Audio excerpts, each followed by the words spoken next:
In this week's question and answer video, we are talking about how to thrive as a highly sensitive person.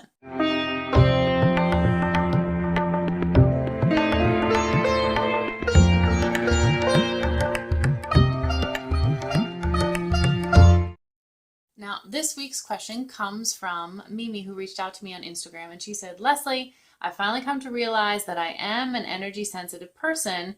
What can I do? Please point me in the right direction for how to manage that and even go further and really embrace it. Good question. You are not alone. In this video, we're going to talk about 4 things you need to know to thrive as an energetically sensitive person. Number 1, I call it, it's not me, it's you. The first thing to realize when you are an energy sensitive person is that society is not really made up to support you, and that's okay. But if you can come to realize on the inside that it's not you, it's them, things will get a whole lot smoother. One of the ways that you can do this is to think about different professions. You don't call the airline pilot when you need someone to cook you a gourmet meal, and you don't call someone who's great at gardening when you need a spiritual counselor. So just like every different personal orientation and archetype has gifts and challenges, being a highly sensitive person has gifts and challenges. The thing is that society wants people to be sensitive. We want people who are counselors, who can feel the vibe of other people, who can be great customer service people, who can do any profession and also feel and understand what's happening with other people on a subtle level. But sometimes and often society doesn't support the flip side of that coin. People who are able to do those things also need to process things more emotionally. We can't just get over it, and we have less of a tolerance for noisy and kind of stimulation type of environments than other people do. So partly it's learning how to stand up for yourself. We're going to talk about that later in this video. And partly it's just to know and honor that you are not crazy, that your gifts just have challenges that go along with them. And so part of really becoming a sensitive person ninja is really honoring those things in yourself. Number 2. One of the things, and by the way, I'm going to give you these 4 things, and if you want to go deeper, I'm creating a special mini course for you that's going to give you exercises to go deep in each of these areas. So look for the link for that below, because that is coming. You can even post a note in the comments that you like that, so I'll know to reach out to you when it's finished. Number 2 is to know and recognize that if you're a highly sensitive person, likely you've got subtle body issues. The subtle body, very briefly, is a combination of how your physical body, your energetic body, or your meridian system, and your thinking conscious mind and unconscious mind fit together. A lot of people talk about the mind, body, spirit connection, but there's not a lot of explanation as to how that actually works. This is part of my genius and what I really teach people in a very practical way.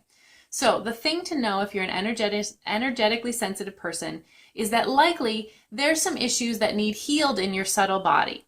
The signs that this is happening are if your tolerance is very low, if you take on other people's energy and you can't get rid of it for days, if you really get overwhelmed easily in large groups. So like I just said before, a lot of those things are natural for highly sensitive people, but if you find that it's extremely difficult and it's getting in the way of you functioning in the world, and you're not able to recognize or you're not able to regulate yourself on a regular basis, that's a flag that you've got some subtle body stuff going on. So I give you lots of tips in the course on how to do that.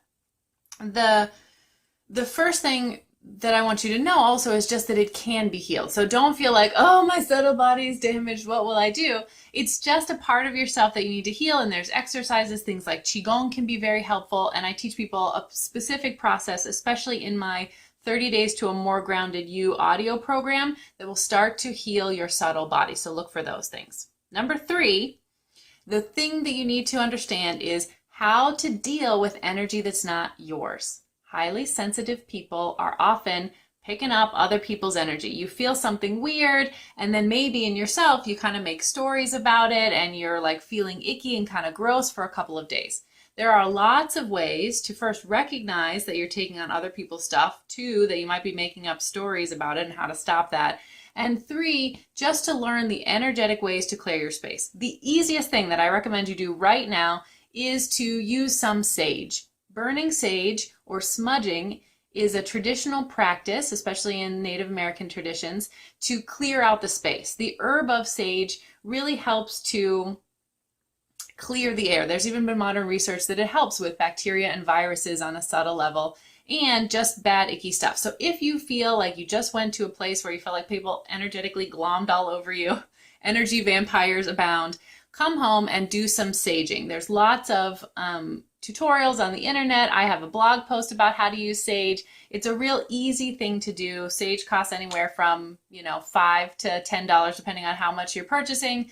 Have a little beautiful cup or an old mug with sand or dried rice or dried beans to snuff it out in when it's done. Always be careful of fire hazards and just allow that smoke. You can sort of waft it over you with your hand and with your intention, really thinking that you are releasing any energy that's not yours. I give you some specific energy releasing phrases in the mini course. So if you're interested in that, look out for those. And number 4, the thing that you need to do to thrive as an energy sensitive person is to learn the secrets of energetic communication. I have yet, myself included, to meet some energy sensitive person that did not struggle with communication. Likely you might have trouble saying no, you might feel weird about communicating your needs. There's lots of things that can happen. A great place to start is communication styles like nonviolent communication. I teach something I call energetic communication that goes a bit deeper, that starts to take in and incorporate the ancient understanding of how energy works and people's different energy constitutions. The thing that I want to teach you today is just the first step is just to give yourself space in the moment. So if I were making up a new rule for you, I would say I want you to practice and play around with the rule of not saying yes or no in the moment. So if someone asks you something for your time, oh, can you do this? Hey, Leslie, can you help me with that? Hey, could you do this tomorrow? Do you care if we do this? In the moment, instead of saying that gut, oh, sure, when really you mean hell no, give yourself what I would call a prayerful pause. And it's not because you're necessarily praying. I would recommend bringing your hands in front of you. You can even do it this way. 1, because energetically, kinesthetically, you're kind of creating some stimulation for the body. You're also creating some physical barrier in front of yourself between you and the other person. So if you're kind of taking on their energy or you're over in their field, you're going to create a little bit of a pattern break. And you just use the template.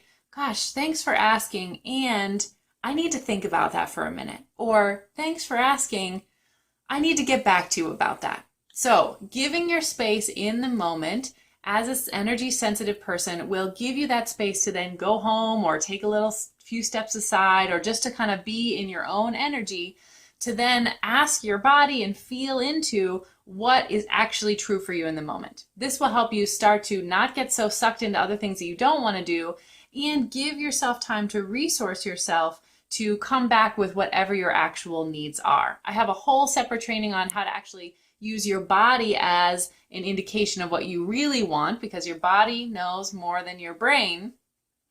And I'll put the link to that below. So those are 4 things you need to do to thrive as an energy sensitive person. 1, remember, it's not me, it's you. Number 2, I might have some subtle body issues. Number 3, how to deal with energy that's not yours. And 4, embracing styles of nonviolent or energetic communication, using that prayerful pause if you need to, and clearing out your own space to really use and harness the superpowers of being a sensitive person while not being overwhelmed and building up your subtle body so your tolerance increases. I promise you, you can live an awesome, bold life as a highly sensitive person as you get these skills. If you're ready for the deep dive training, reach out to me. This is what I do. I train subtle body ninjas. I am sending you so much love. Thank you for your questions. Remember, you can always submit your questions to me to be answered over in our Facebook group, Soul Aligned Health, and on Instagram. And I am sending you love. Until next time. Mwah!